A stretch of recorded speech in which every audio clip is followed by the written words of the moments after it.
It is October 20th, 2024, and this is the second video of the arson investigation. I wanted to let you know that after driving around the area and gathering information, I now know a little bit more.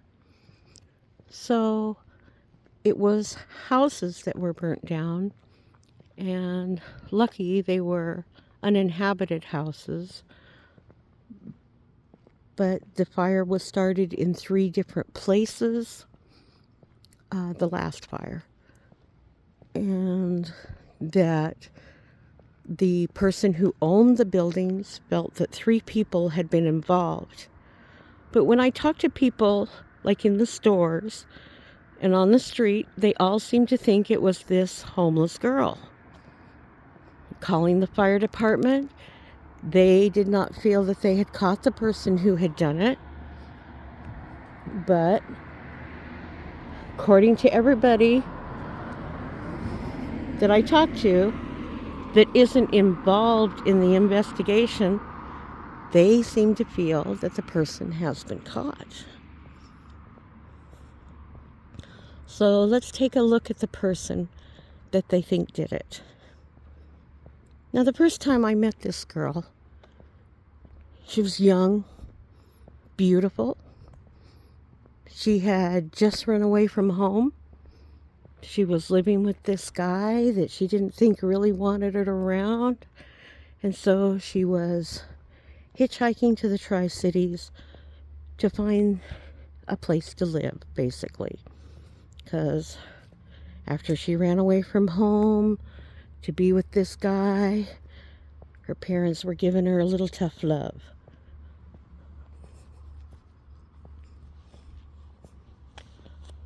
Well, I dropped her off. Didn't think anything of it. Now, then I see her again. The next time I see her, she's not okay. She is ranting and raving and thrashing about as she walks down the railroad tracks. I had just come from the bakery and I yelled across the street, "Hey, do you want a donut?" And she did. Lucky. I brought her into my store, gave her a donut, warmed her up because it was cold outside, and let her shop the store for free to get some clothes. And she tells me of her night, the night before. While she's sleeping, the other girls who live with this guy cut her hair off. When she found out, and I mean, she had beautiful golden curls. So I'm sure her hair was, her pride and joy, if nothing. She doesn't have a lot, right? So she shaves her head off. And she takes her hat off, and sure enough, she had shaved all her hair off.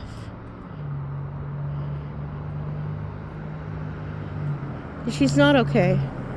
I asked her, "Oh, what was your name?" And she says, "Oh, well, we've met before. You gave me a ride to the Tri-Cities." And she reminds me of our conversation, and I say, "Sure.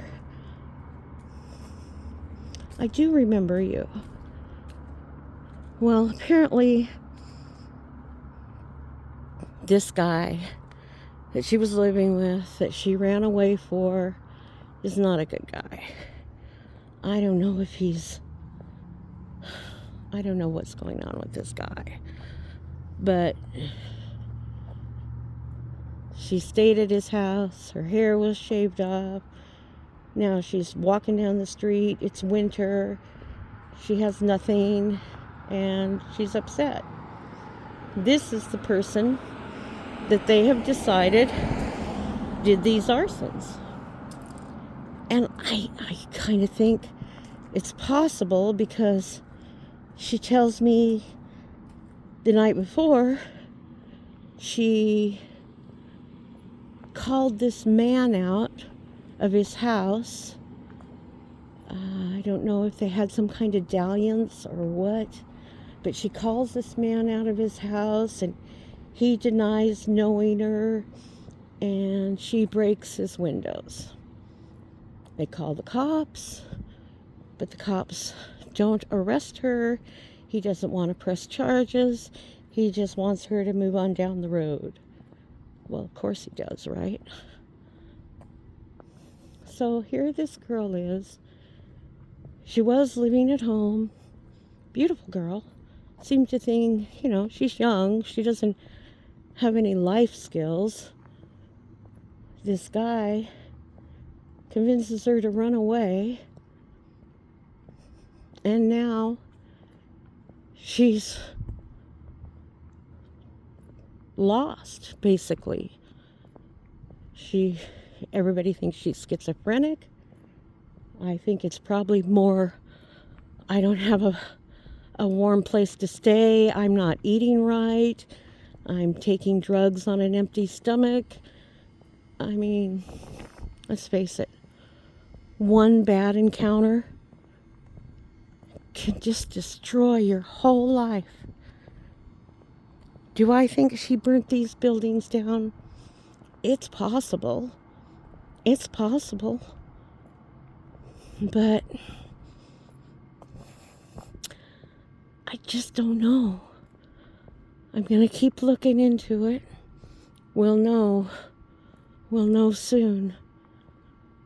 We'll know soon. That's my investigation for 2.